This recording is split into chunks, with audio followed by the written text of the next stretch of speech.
Hello one, hello all, welcome to this October edition of 1999 Best Movie Year Ever. We're in the final stretch here, guys, the final quarter of this season, and we're already up to October already. It only took us, well, never mind how long it took us to get here. Let's just keep powering through, yes? But seriously, if you're enjoying yourself, click that thumbs up. If you want to watch the rest of the series and catch up, subscribing helps. If you want to be caught up when the new episodes come out, subscribe and click that bell. And pray that YouTube notifies you, because that's all you can do with YouTube is pray. It's like lottery with their notifications. It's just a lottery. So traditionally in the film industry, the fall season is usually where the Oscar bait, the independent films start reigning supreme, and October, if not a horror-filled month, which we'll get to that in a minute, is usually like, we don't know what we're doing here, but we think it's strong. That's what the studios release in late September, early October, is the, I don't know. That's officially a quote from a higher up at Fox. Keep in mind, when I worked at the movie theater, I was a teenager with the same exact brain I have now, so nothing's changed. A movie titled Elmo and Grouchland was released to theaters. And like I've told you in the prologue to this series, me and a bunch of friends of mine at the theater would try to make each other laugh with employees around. And when this movie was out, I had the prize for the month. I used to affectionately title this movie Elmo and Crotchland, and in risk of my job, would say it at the box office, and people asking for tickets, and I would say 2 for Elmo and Crotchland, and I didn't think twice about it. I just, you know, if you're confident in saying it, they'll double check to see if they heard it right. And some people chuckled, and you know, if someone was like, what? Oh, Freudian slip. But the people around me were always laughing, and again, that was really the goal. Having a job? No. Making people laugh? Sure. Another movie that was released with Vincent Chase and Clarissa was Drive Me Crazy. When you consider the earlier releases in just 1999 alone, something like She's All That, Varsity Blues, the theme was kind of saturated already in just 1999 alone. Oh, also that little musician that I brought up early in the year, they named the movie after one of her songs, and she grew up to be completely independent. Most of you know that I am a hockey fan. We're still on October 1st, by the way. Most of you know that I am a hockey fan, and a independent film with a couple of people you might recognize in it. Mystery Alaska was released with the woman that played Howard Stern's wife in Private Parts. That's all I got for you. It's a movie about some tiny town in Alaska, and they're trying to host a game with the New York Rangers. So of course I'm torn watching this thing. But it was, you know, it's nothing spectacular. It'll never be at the top of any of my lists, but it's one of those movies where if it's on, I don't go out of my way to change it, but I don't seek out watching it. It's okay. It's fine. And I won't tell you what happened with the Rangers in the game. But there is a funny part that I do quote every now and again. So if you hear me say it, this is the movie where it came from. Did you see your daddy out there? I have a toy pony. He takes big shits. And as women reporters go, I find you supper. And we're still on October 1st, starring George Clooney, Mark Wahlberg, and Ice Cube. And this is the first time I watched the movie and thought the saturation was something wild, and it was. Sand and blue skies. That color gets old. Even if you're watching Star Wars, the beginning of Episode 4, or to the purists, Star Wars, you know, it doesn't speak to you. Three Kings, they do some stuff with the color and saturation and all types of color grading and stuff. And yeah, a very interesting take on a war film. Apparently I'm being told that there were other movies in the world that came out in 1999 that are worth talking about. So I don't know, does somebody want to talk about it?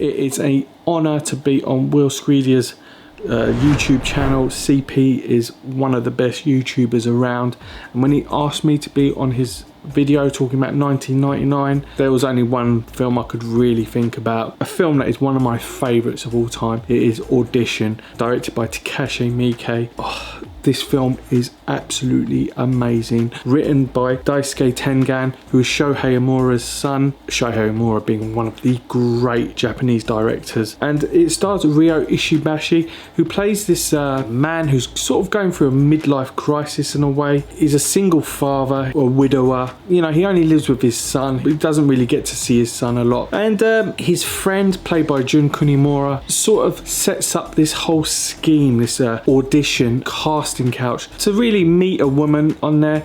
They're talking about having a TV show and are looking for someone with talent, dance, and in comes in a young girl played by Eihi Shimi, who is this ex-ballerina, but she still dances, and she's this gentle, very calm, polite young girl. And Ishibashi's character builds this relationship with Eihi. It's sort of like this romantic story. It's this charming, beautiful romance that builds between the two. And you know, he's trying to find more about her, but she's so reserved. So little is known about this young girl, and he starts going into finding more about her. But every sort of bit of information source he goes to find her is a dead end. Every single person that seems to have known her or has some connection with her has passed away. And this relationship really does evolve romantically, physically. Things start to unravel. The moments that we see her, she's on her own. We just see her in a room with this bag that sort of moves now and again. We hear these murmurs of pain and things, but we don't know about reality in this, because the way that Miike films this is as if this could be just some part of the narrative that isn't true reality and could be just part of Ishibashi's guilt for luring this young woman into this situation.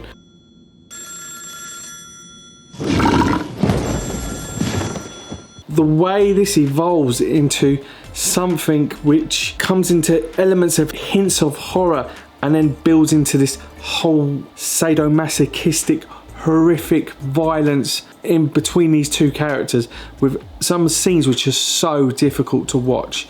Now, this film was so ahead of its time. It talked a lot about the whole casting couch culture, which today we are all, you know, we're all aware of due to the Me Too movement.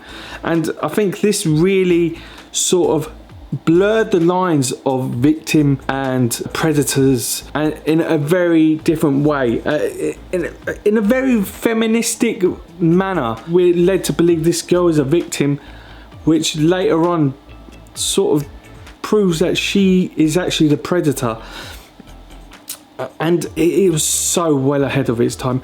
I mean, we're now so aware of everything going on with the Me Too that is so engulfed into film and the cinema and Hollywood right now, that a film like this just used it as a form of horror is amazing. And this is why Takeshi Miike, this was his masterpiece, and Tengan's writing in this is just on point, almost Hitchcockian to some retrospect, in the way it builds this thriller tension, but in such a beautifully paced manner that, you know, you're it's so interesting that you don't want to take your eyes off the screen. It has stayed as one of his greatest movies, and it is Miike's Sistine Chapel, without a doubt. I mean, in this year he also did Dead or Alive, and which was one of his great movies. Again, a very lowbrow movie. This was his highbrow, and to some degree he's never really gone back to this level of filmmaking. Whilst Miike's films have been of a high standard to some regard, because he is very hit and miss. Some of them, like, he's only just got back to this level in some ways with with First Love. I think this movie was by far his greatest, and matter of fact, Quentin Tarantino put this as one of his favourite films in the time he's been making movies. A big fan of Miike himself, and yes, inspired by many other movies from the US such as Misery, Fatal Attraction. This film is a true masterpiece, and is one of the reasons why 1999 it was one of the best years of cinema. Special thanks to Huss from A Touch of Film. Again, links should be down below. If not, I'm sorry, but the YouTube name is A Touch of Film. I don't know a single person that I talk to on a somewhat regular basis that knows Asian cinema that has a YouTube channel that speaks English like Huss over at A Touch of Film. If you want some help, he's your guy. Trini, I'm not counting you because you don't have a YouTube channel. October 8th, speaking of Star Wars, Harrison Ford made a movie called Random Hearts. Another one of those movies that, yeah, if you're going on a date with your 52-year-old girlfriend, a good movie for date night, but yeah, Harrison Ford on the wrong end of hunky. I realize some of you will strongly disagree with that, but this is a movie that I saw it when it came out, and yes, I did forget it, so I got nothing for you. October 15th brought the film The Story of Us, which saw Bruce Willis acting. First of all, there needs to be said that I English backwards. Bruce Willis acting alongside Michelle Pfeiffer, another pair that were probably running out of key lead roles. This was more of a date movie for people who didn't want to watch The Competition or Leftovers from Superstar. October was really weird in '99, and looking back at it, it's like, you guys fucked up so bad. And I say that because also released on October 15th was this little movie pumped out by Fox, directed by David Fincher, called Fight Club. And it didn't do well. I think part of the problem with Fight Club is, how do you market that movie? And Fox certainly didn't know how themselves.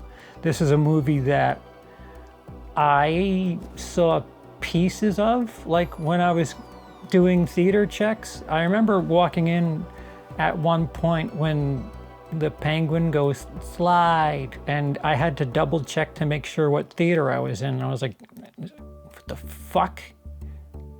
Penguin in an igloo talking during a Brad Pitt, Edward Norton movie? Oh, okay. And this, keep in mind, this is on the heels. Edward Norton had just done American History X the year before, and he was fantastic in that movie. And you know, Brad Pitt's Brad Pitt. But there was just so much going on with this movie that people just, you don't know what you got till it's gone. This is another movie that was released in 1999 that not enough people soaked it in 1999, and it grew. It grew and grew and grew. Word of mouth, rentals, you know, it's a much more popular movie now than it was in 1999. That's easy to say that. And it was a much more popular movie in 2005 than 99. And, you know, five-fold that to 2010, and, you know, tenfold that to now. It just gets stronger and stronger until movies copy it. And I do want to say something. I'm not sure whether or not Fight Club was the first movie to use this song, but for the end sequence, the Pixies' Where Is My Mind, perfectly used. And it has been used so many times since, at weird times, without ruining Fight Club, as nobody watched it in 1999, so maybe you haven't either. So I won't ruin the gag behind the song, but this is the king. If you're gonna use that song, this is the movie, and all these other movies stop. Just stop. Fight Club 1, it's over. I'll use a clip that won't get me in trouble. Shout out to Insane Cherry.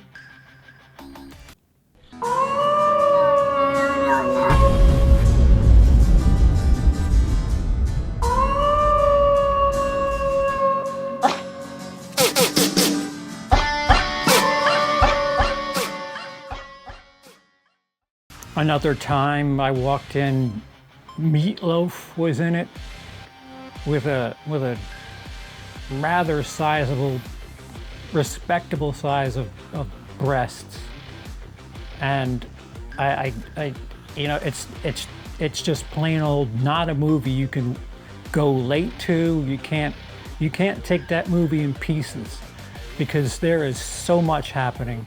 I believe one of my friends saw the movie and was so desperate. Be thankful, everybody, that there was a projectionist union back then, because if we were allowed to touch film and edit film and put film together back then, I had a friend that I'm certain would have ruined a hell of a lot of children's films. And if you know what I'm talking about, It's Katie May. you know what I'm talking about. October 22nd brought us a Martin Scorsese film, and it's one of the less well-known Scorsese films. He's got a Coppola in it. John Goodman was also in this movie, about a pair of ambulance drivers in New York City. Another film released on October 22nd was the film Boys Don't Cry. And I really feel shitty as the one talking about this. And I didn't, this is a movie that I really would wish somebody else would talk about, but I don't know how to approach somebody to talk about this movie because I just look like the white guy trying to exploit somebody in the trans community to talk about a trans film. But here's a cis white male's take on Boys Don't Cry. Boys Don't Cry was absolutely a step in the right direction for trans rights and recognition in society. Usually, it's film that breaks certain barriers down. And in this case, it took a while. It's not like it happened overnight. But usually people, if they see it in a movie first, they get a little more,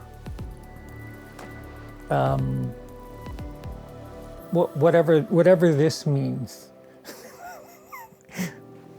They get a little less defensive, and presenting Hilary Swank's character as a protagonist, as somebody who has very real emotions.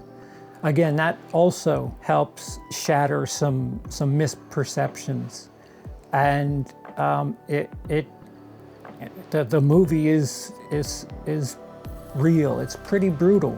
And again, I hate being the one talking about this, but as far as where we are today, I would say that Boys Don't Cry has a little piece, if not a lot, to do with, Boys Don't Cry probably chipped away at that wall of doubt and fear and misogyny and other words like it. There are parts of us that need to see things in movies before we understand that everybody's just human. Except for Suicide Squad. I'm not accepting any shark people. Believe it or not, Hollywood does help sometimes. Hollywood is pretty corrupt and stupid, but they do help sometimes. And this may be the first step. Again, I am nobody to speak on this. I apologize. There was just no way that I could approach somebody and ask them to talk about this. I hope I didn't offend anybody in the trans community with my translation or dumbing down for people who perhaps aren't ready. But I'm an idiot, so I try to translate to idiot pretty well because I speak it pretty well.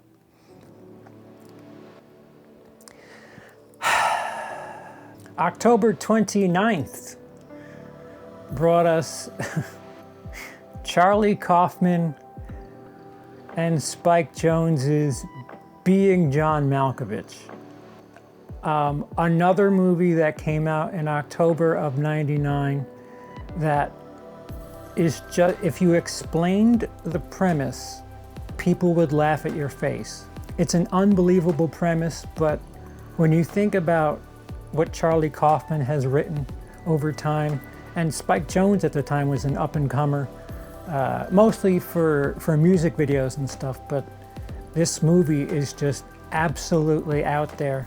And just a year earlier, I had a hell of a time watching John Malkovich just butcher a Russian accent, but I ate all of it up with every last bite. Lies down a monster. The fuck did you lay that down? Pay that man his money. Maybe don't watch Being John Malkovich high, because that might get trippy. But, when you talk about movies that, that need to be different, we need something different.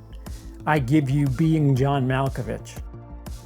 Hey, what month are we in? We're in October. That's so strange. I haven't really listed any horror movies yet. What a dumb thing. Hollywood... You often question how there's people that work in marketing in Hollywood, and there are so many different jobs and mistakes made in Hollywood. And here was the lone horror film released on, well, in the Halloween season. And who else to talk about a horror film but, you guessed it.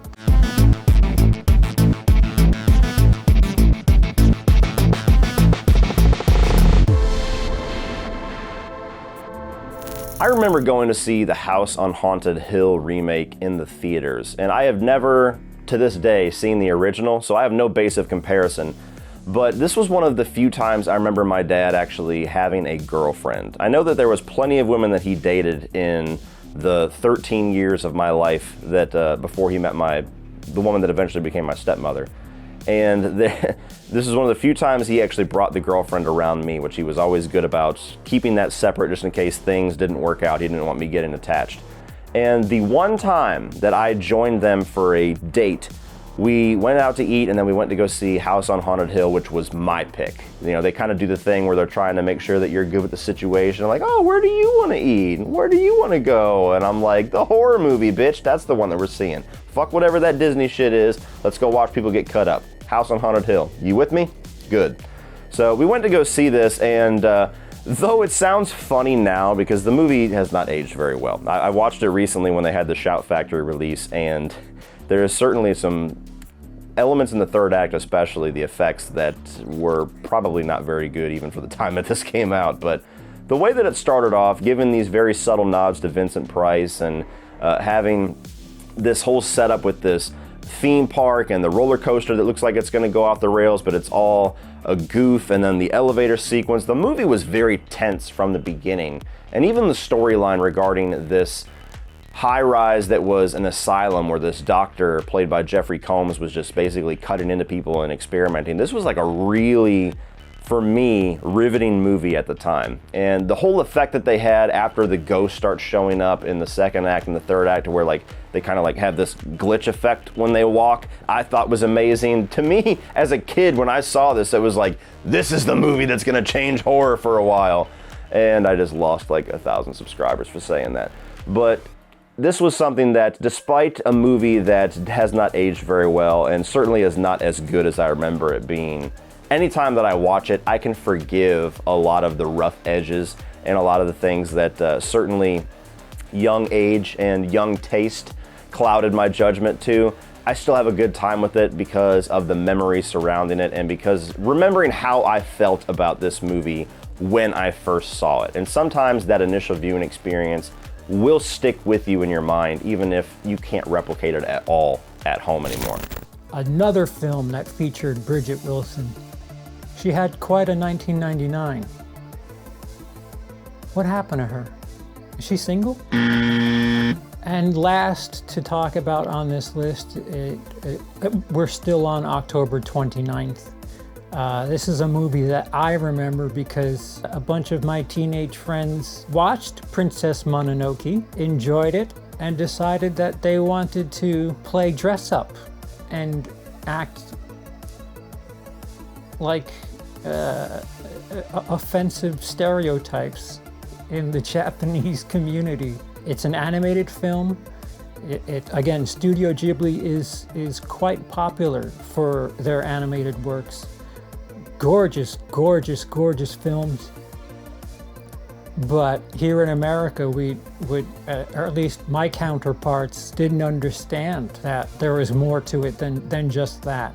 I did not watch Princess Mononoke, nor dress up and cosplay as a stereotypical offensive Japanese person for at least a year, at least. But that wraps up our October. We are 2 months away from completing our 1999 series. Again, if you enjoyed this, put a thumb up. Let's get to 200 and make up another year. Well, not make up another year, but get another year of this type series going. Subscribe to keep track of the ones in the past, the ones in the future. Click the bell because, I don't know, it might work. And by all means, comment down below and let me know if anything that came out in October you had strong feelings for. It doesn't have to take place in 1999, mind you. You could have a strong experience with Fight Club that you had in 2009.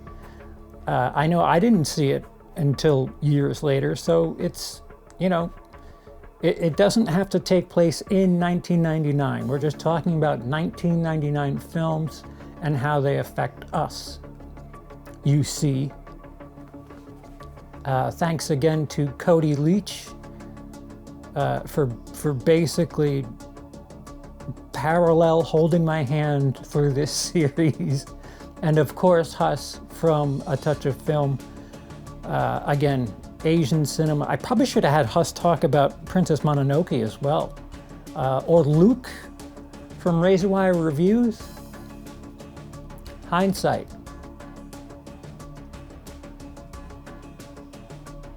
I'm wearing glasses, so my foresight isn't good, let alone my hindsight. Bad joke. All right, guys, so the next time we see you, we'll be talking about November. And I have a story about when the Pokemon movie came out. Other than that, I have been CP. You haven't.